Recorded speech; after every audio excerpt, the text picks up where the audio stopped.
मौत.com।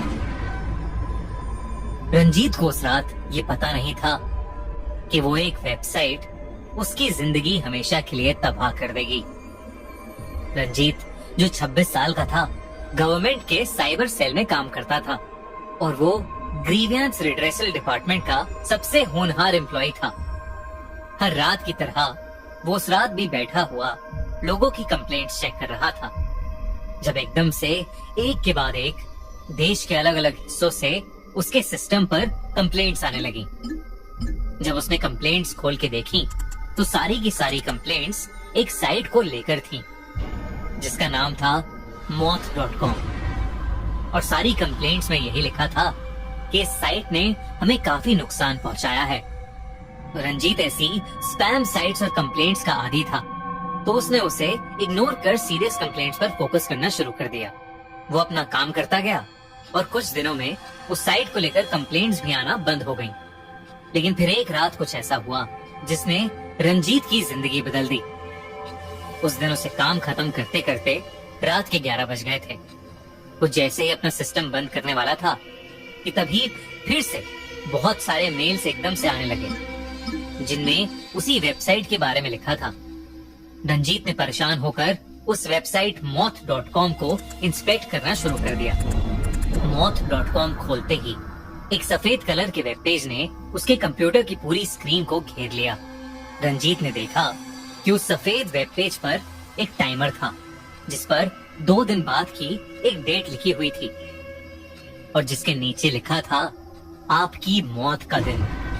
मतलब वो वेबसाइट रंजीत से कह रही थी कि उसकी मौत 2 दिन में हो जाएगी।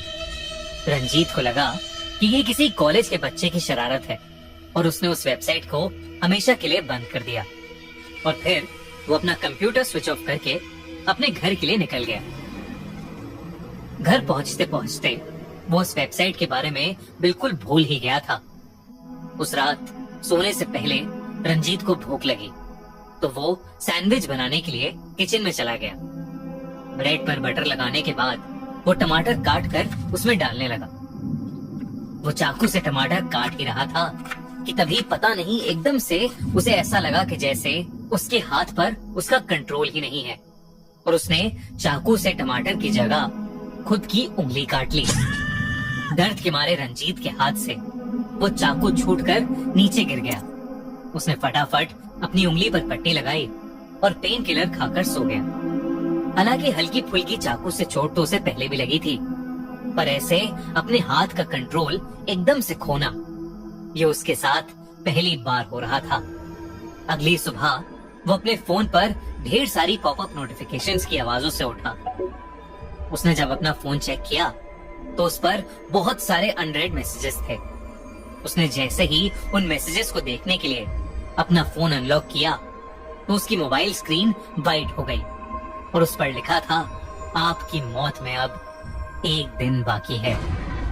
उसने ध्यान से देखा तो उसके मोबाइल ब्राउजर में मौत.com खुली हुई थी। ये देखकर उसे बहुत अजीब लगा क्योंकि आज तक उसने जो भी साइट रिमूव करी थी वो कभी ऐसे वापस नहीं आई थी। उसने उस वेबसाइट को अपने फोन पर बंद करने की कोशिश की पर कुछ नहीं हुआ। उसका फोन तब तक हैंग ही रहा जब तक उसने फोन को रिस्टार्ट नहीं कर लिया। दोबारा मोबाइल खोलने पर सब नॉर्मल था और मौत.com की वेबसाइट भी अब खुल नहीं रही थी, पर उसने फिर भी सोचा कि वो ऑफिस जाकर इसके बारे में अच्छे से जांच करेगा। उस दिन जब वो ऑफिस पहुंचा तो उसने देखा कि उसका पूरा सिस्टम करप्ट हो चुका था। वो अब और कंफ्यूज हो गया था और बस ये समझने की कोशिश कर रहा था कि जो कुछ भी उसके साथ अभी हो रहा है वो सब सच था कि नहीं। यही सोचता सोचता वो बाहर चाय की टपरी पर जाकर चाय पीने लगा। कुछ देर बाद उसके ऑफिस से उसे एक अर्जेंट कॉल आया और वो ऑफिस वापस जाने लगा। पर उसी बीच रास्ते में उसे याद आया कि वो अपना वॉलेट चाय की टपरी पर ही भूल गया था। वो उस चाय की टपरी से अपना वॉलेट लेने वापस ही जा रहा था कि तभी उसके फोन पर एक और नोटिफिकेशन आई। उसने अपना फोन खोला तो देखा कि उसे एक और मैसेज आया था जिसमें मौत.com का लिंक था। ये देखकर वो इतना गुस्सा हुआ कि उसने अपने फोन को जमीन पर दे मारा। तभी उसके सर के ऊपर लगा एलईडी बिलबोर्ड काले से सफेद हो गया और उस पर लिखा आया, आपकी मौत में बस अब कुछ घंटे बाकी हैं। इससे पहले रंजीत कुछ कर पाता, वो बिलबोर्ड अचानक से उसी के ऊपर गिर गया। रंजीत की आंखें खुली तो वो अस्पताल में था और उसके पूरे शरीर पर पट्टियां लगी थीं। सुबह का वक्त था, मतलब पिछला दिन बीत चुका था और अब दूसरा दिन शुरू हो गया था। रंजीत के होश में आते ही उसकी पत्नी वीना उठकर डॉक्टर को बुलाने के लिए भागी। तभी रंजीत ने वीना के पीछे पड़ी हार्ट रेट मेजर करने वाली मशीन की ओर देखा तो वो एकदम से बंद पड़ गई, लेकिन फिर वो वापस ऑन हुई और उस पर भी एक वाइट स्क्रीन थी जिस पर वही टाइमर था और जिस पर अब लिखा था, आपकी मौत का दिन आ गया है। रंजीत ने जोर से चिल्लाने की कोशिश की पर उसकी हालत के कारण उसके मुंह से आवाज ही नहीं निकली। उसके देखते देखते ही आसमान जो एकदम शांत था बहुत जोरों से बरसने लगा और तेज आंधी चलने लगी। वो आंधी इतनी तेज हो गई कि खिड़की के बाहर के पेड़ की एक बहुत मोटी डाल टूटकर खिड़की तोड़ते हुए अंदर आई और सीधा रंजीत के शरीर के अंदर घुस गई, जिसकी वजह से उसकी वही मौत हो गई।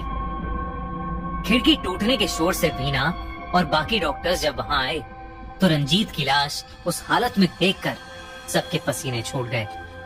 तभी वीना के फोन पर एक के बाद एक नोटिफिकेशंस आने लगी। वीना जो उस वक्त सदमे में थी, उसने उन मैसेजेस को इग्नोर कर दिया।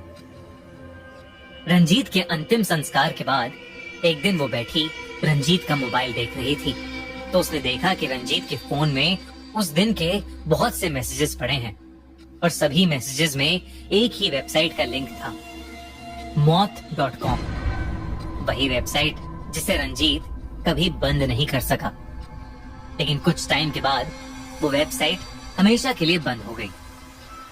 पर क्या था उस वेबसाइट में और कौन उस वेबसाइट को चला रहा था, ये कभी किसी को पता नहीं लग पाया। क्या आप उस वेबसाइट को कभी खोलना पसंद करेंगे?